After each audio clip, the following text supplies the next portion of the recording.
voici le F-150 Lightning XLT avec la batterie autonomie standard. Donc, le penchant moins cher, avec moins d'autonomie du F-150 Lightning. Souvenez-vous, il y a de cela un an, on a testé le modèle le plus équipé de la gamme avec le plus d'autonomie, le Platinum.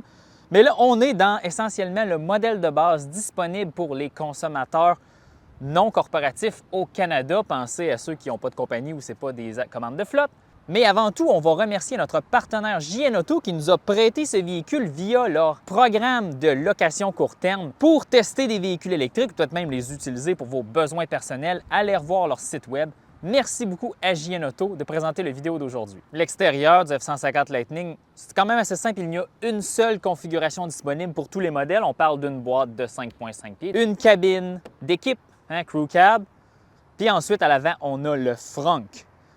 Peu importe la configuration du F-150 que vous allez avoir, ils vont tous être similaires. Évidemment, les seules différences vont être en termes d'équipement, l'autonomie et la motorisation et la capacité de remorquage. Ça, c'est bien important. Et aussi, vous allez me dire, Alexandre, le modèle Pro, qu'est-ce qui se passe avec ça?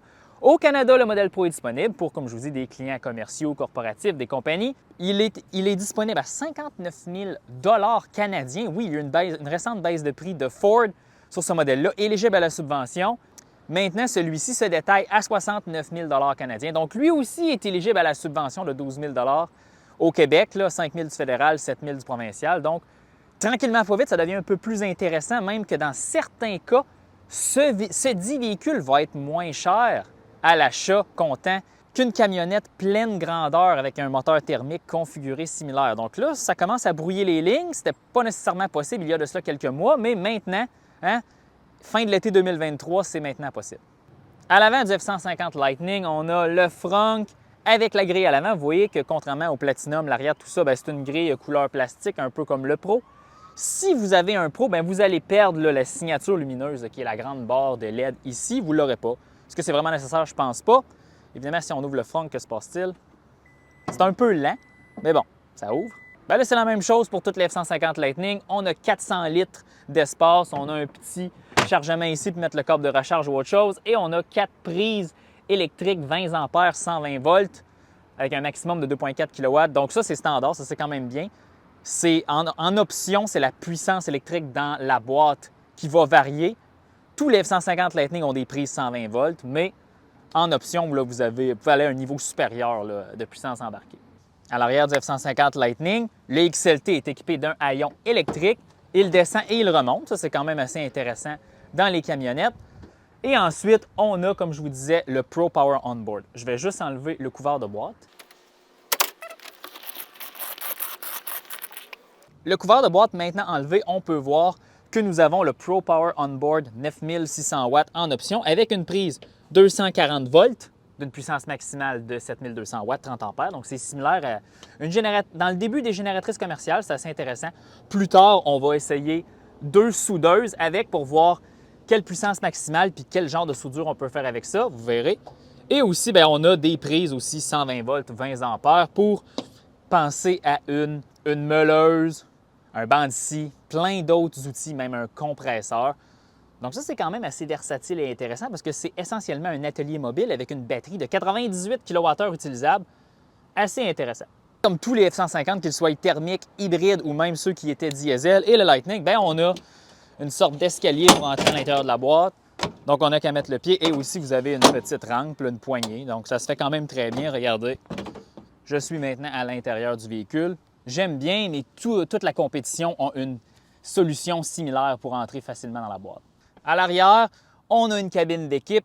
C'est assez simple, c'est la même dimension que vous aurez dans un F-150 thermique ou même de la compétition chez Ram ou chez GM. C'est assez simple et aussi, là, on peut monter le dossier. Ça, ici, il n'y a rien qui change, évidemment. Là, évidemment, je viens de me rendre compte qu'il faut tirer sur une petite planche ici pour le baisser. À l'arrière, pour ce qui est des accessoires, on a une prise 120 volts, 20 ampères. Donc, on peut penser qu'on peut même mettre un micro-ondes. Et on a là, un port de recharge USB type C, USB-A. Mais c'est pas mal ça. Puis, évidemment, on est dans des sièges en tissu, ce que moi, je trouve rafraîchissant parce que là, on voit vraiment que c'est un véhicule axé plus sur l'utilité que le luxe. Ce que moi, je pense qu'il devrait être le penchant des camionnettes pleine grandeur. C'est un intérieur de Ford F-150 beaucoup plus traditionnel que ce qu'on peut voir dans les versions Lariat et Platinum, puisqu'on n'a pas l'écran vertical là, immense à la Tesla Model S, Model X là, des premières, deuxième génération. On a quelque chose de beaucoup plus traditionnel. Un écran de 12 pouces, que ce soit le Pro ou les XLT, c'est ce que vous allez avoir. Climatisation assez traditionnelle. Un autre port de recharge, un autre port électrique de 120 volts, là, 12 volts. On a ici dans la console, port de recharge sans fil pour les téléphones intelligents, c'est bien. On a aussi, vous l'aviez vu dans notre dernière revue, le levier de vitesse un petit peu clunky, comme on dirait en anglais, qui se range. Et là, on a la table pour travailler. Avec la sellerie en tissu là, qui ressemble un peu à de la laine, c'est pas du tout de la laine, grise. On aime beaucoup ça. Avec le fini plastique un peu tissé, c'est bien. Le volant, ici, c'est beaucoup plus... Ça ressemble beaucoup à un F-150 traditionnel. On a un combiné d'instruments tout à fait numérique, mais ça va, mais... On se promène avec ça, on se dit « Ah, OK, c'est un F-150, mais électrique. » Et je pense que c'est là que Ford va exceller pour emmener des gens dans cette gamme-là. C'est qu'en réalité, ça ne change rien. C'est la même chose, c'est la technologie pour propulser le véhicule qui est complètement différente. Donc, les spécifications rapidement. 2 moteurs, autour de 450-90 chevaux, 775 livres-pieds de couple, ça c'est immense. On a une batterie de 98 kWh utilisable en option. Là, pour 15 000 de plus, vous avez une batterie de 130 kWh utilisable. Et l'autonomie NRCan est de 370 km. OK, ça c'est la première chose. Est-ce que cette autonomie-là est réelle? Supposons l'été. J'ai une vidéo là aussi qui est disponible que je fais un test d'efficacité sur l'autoroute avec le véhicule de chez JN Auto jusqu'à Québec. Bon, je vais le mettre juste en lien ici. Vous pourrez aller voir ça pour voir c'est quoi l'efficacité énergétique de ce véhicule-là sur l'autoroute, si ça vous intéresse. Mais bon, 370 km NRCan, une vitesse de recharge rapide maximale d'autour de 170 kW sur la bonne borne. Ceci étant dit, le F-150 Lightning est une camionnette pleine grandeur avec une suspension indépendante à l'arrière, qu'on va même aller voir plus tard dans la vidéo. C'est très confortable. Beaucoup plus confortable que les camionnettes pleine grandeur avec des essieux rigides à l'arrière. Donc, pensez à le confort additionnel que procure le Ram là, avec sa suspension en ressort hélicoïdal. Mais encore mieux, parce que lorsqu'on négocie une courbe, puis il y a des imperfections de la route, le F-150 Lightning va encore mieux se comporter qu'un Ram, puisqu'il y a énormément de... Les roues là, ont énormément de débattement, puis c'est beaucoup mieux adapté une suspension indépendante pour des situations comme ça. Est-ce qu'on peut charger plus dans la boîte qu'un véhicule, qu'une camionnette avec une suspension à lame? Peut-être pas, mais c'est relativement suffisant ici. Là, on peut mettre 1500 livres, 1700 livres dans la boîte, comme une camionnette pleine grandeur traditionnelle. Là, je suis dans la ville de Québec, je suis en ville, je suis en mode conduite avec une pédale. Ça se passe très bien. Lorsqu'on relâche l'accélérateur, la décélération n'est pas trop agressive durant la première demi-seconde. Donc ça, je trouve ça beaucoup mieux que ce qu'on verrait chez Tesla ou peut-être même une Chevrolet Bolt. Beaucoup moins agressif, mais le freinage régénératif, lorsqu'il s'enclenche après la première demi-seconde, est agressif. On peut conduire avec une pédale sans problème en ville. C'est très intéressant, ça. Pour ce qui est de l'accélération, c'est substantiel même dans cette version avec la plus petite batterie quand même. Et mon couvert de boîte vient de se détacher. Je vais être obligé d'aller le rattacher. C'est drôle. OK, donc avec le couvert de boîte attaché, tout va bien. C'est définitivement la camionnette pleine grandeur la plus civilisée de par sa motorisation.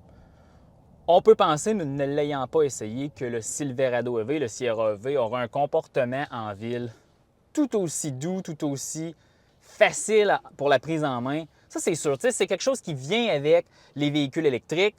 C'est doux, c'est facile à moduler, ça se passe bien, c'est extrêmement silencieux.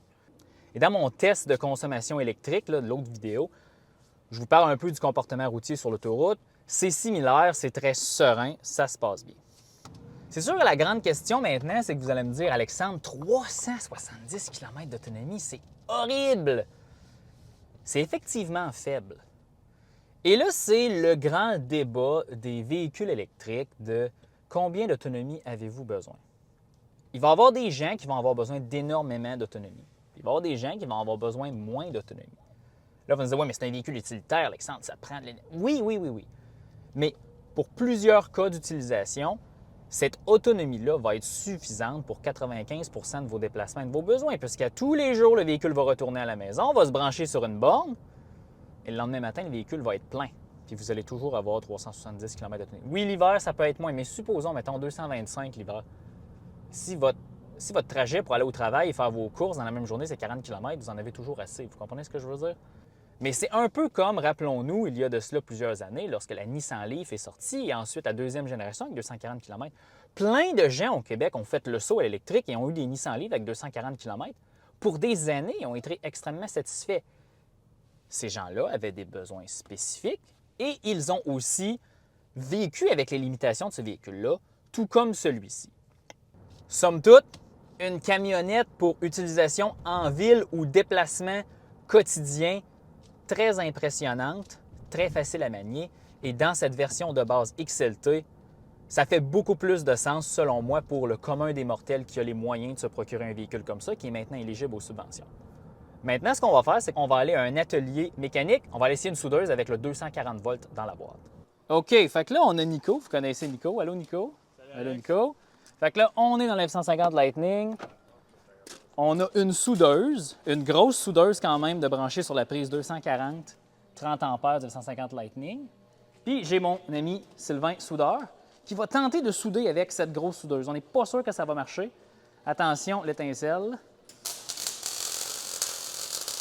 Ça semble fonctionner. Nico? On est à 3002. Ah, là, on Et vient voilà. de dépasser le maximum. Fait que malheureusement, ça va nous prendre quelque chose d'un peu plus petit. Ouais.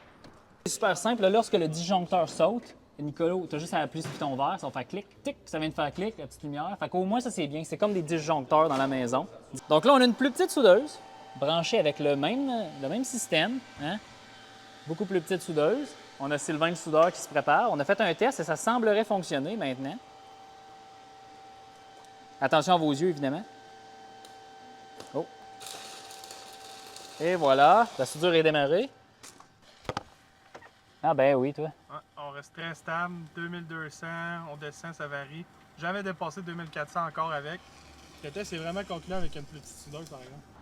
Et voici ce qui conclut notre revue rapide du F-150 Lightning XLT avec la petite batterie. Évidemment, c'est un véhicule avec des compromis comme la plupart des véhicules électriques. Ce n'est pas un véhicule de remorquage, mais comme véhicule utilitaire, comme véhicule pour le camping, comme véhicule pour utiliser comme atelier mobile, je pense que c'est un choix vachement impressionnant, surtout que Ford a vraiment bien intégré l'utilisation du véhicule comme génératrice roulante, en fait. Puis dans la version Pro, maintenant au Canada, à 59 000 $, évidemment, en fonction de la disponibilité des concessionnaires, et si un concessionnaire va vous laisser l'acheter si vous êtes un client corporatif, les mathématiques financières montrent que ça commence à ressembler pas mal au prix d'une camionnette pleine grandeur thermique. Donc, on pourrait penser que pour des applications commerciales, rapidement, ce véhicule-là va faire du sens. Évidemment, l'avenir nous le dira. Évidemment, on va remercier JN Auto pour le prêt du véhicule aujourd'hui et aussi, si ce contenu vous a intéressé, si vous trouvez que ça fait du sens et si vous aimez le contenu que l'on fait, pensez à vous abonner, nous laisser un like et nous laisser un commentaire, évidemment. Et on se revoit dans un autre épisode de Plus de Millage. On se laisse là-dessus.